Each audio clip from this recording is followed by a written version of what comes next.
Chapter 93. Adam's Curiosity.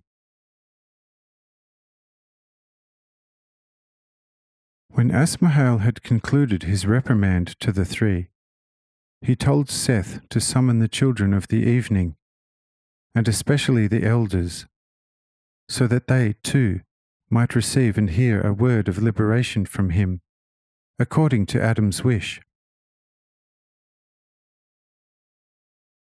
As soon as Seth had heard this, he rushed with lightning speed to the children and told them with great animation of Asmahel's blessed intention, and that they were to listen very attentively, as they would never have heard words as the one sitting on the beast would be speaking. For he is, listen, he is, in short, children, he surpasses all of us by far in love and wisdom, and every word by him is greater than the whole, that is, than all words by us. Then the elders drew closer to Asmahel and were full of concentration and longing expectation regarding Asmahel's speech.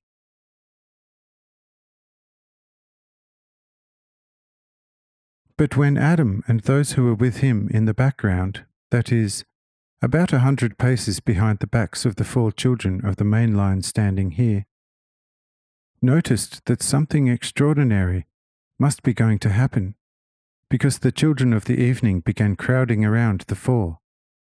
Adam said, "Listen, how about our going there too, so as to better witness and hear what Asmahel is going to speak about?" Even though we did not fully comprehend his last speech, it was nevertheless full of wisdom. It is really astonishing how far this young man from the lowland has progressed in the short time of 3 days, and that only by listening to our loving wise speeches. How much more he will be attaining if he spends more time with Enoch and us, and is also a witness and participant in the hallowed celebration of the Sabbath of Jehovah. And so let us go there. Amen. When the children of the evening saw that the Archfather with Eve and the others had come too, they immediately cleared the way for him so that he could easily reach Asmahel, as well as Seth, Kenan, and Enoch.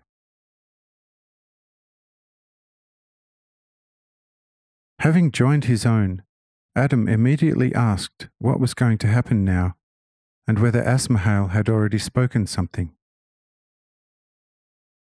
Then Seth greeted him and said, "Listen, dear father, Asmahel has not yet spoken to the children, but earlier only to us.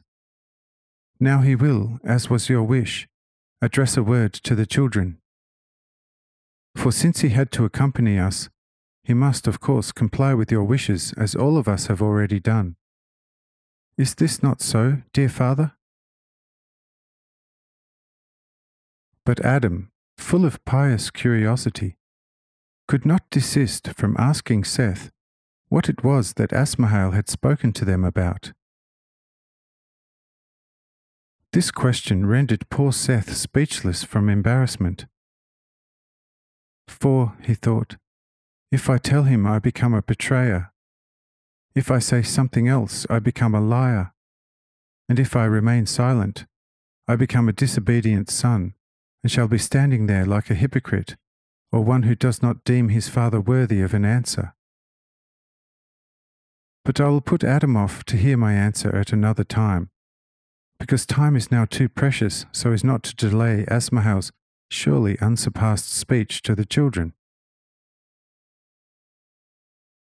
This is what Seth told Adam in all meekness, but the latter was not satisfied with it and remarked to Seth, "Listen, my beloved able Seth, I notice that you want to hide from me. In your heart something else is written. Why did you blush at my pious question, become embarrassed and remain silent for quite a while, I, Adam your father, am telling you. Asmahel shall not open his mouth before you have given me a faithful answer. Listen, you owe faithfulness to God and me. Therefore, speak now and no more excuses. Amen.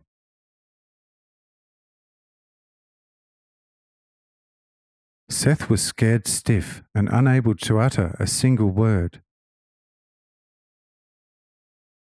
Then Enoch came forward and said to Adam, Father, dear father, did you not teach us yourself that the straight road is the shortest? Is not Asmahel among us? Why should Seth answer for him when he might more easily have forgotten something Asmahel has said? Than the speaker, that is, than Asmahel himself. Do turn to the originator of all, that is, to Asmahel himself, and we assure you that we shall confirm every one of his words as completely true. Amen. But Adam also asked Enoch, saying, I am not pleased with you either, for you do not speak freely as usually. Tell me what it is that paralyzes Seth's tongue. Tell me what Asmahel has spoken to you, as your memory is evidently better than that of Seth. So do speak in his place, and I shall be satisfied. Amen. And Enoch replied, Father, listen and understand me well.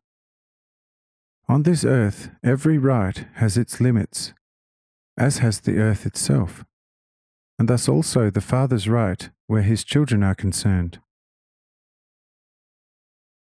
When you demand an answer from Seth and me, have you borne in mind deep within whether the commandment which for the time being binds our tongues before you may not be higher than your somewhat untimely demand?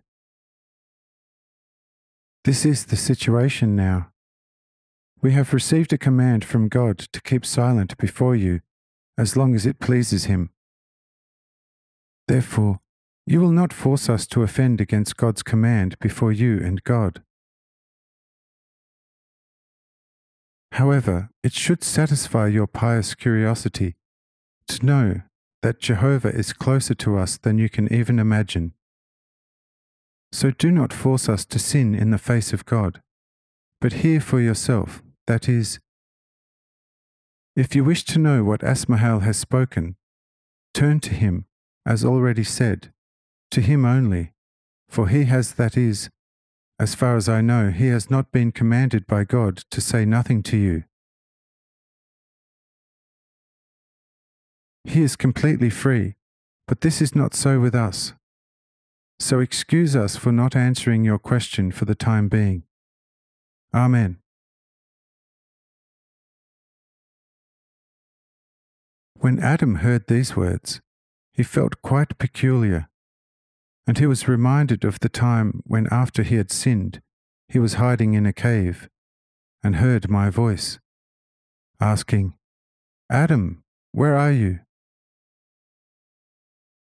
He was not prepared for such a change, became very sad and felt helpless.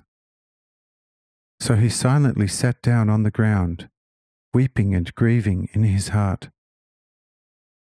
My great God and Lord, Creator of all things and Holy Father of all spirits and men, did you create me to torment me from the beginning to this hour? Oh, how I would then have to lose confidence in your love. Why did I have to become alive and conscious of myself to become to you an object for cooling your great spitefulness? Would not dead stones serve that purpose well enough? You animated me with all the senses and breathed into me all kinds of desires, giving me commandments against them, so that they might ruin me before you and you could condemn me. O Lord, if you possess any love and mercy, Do with me now what you wanted to do after I had sinned, and destroy me forever. Make me as if I had never been, for it is unspeakably better forever not to be than to exist as a being freely aware of itself, under the eternal pressure of your invincible might, and to serve you as a toy, yes, a mean toy for your immeasurable spitefulness, to amuse only yourself.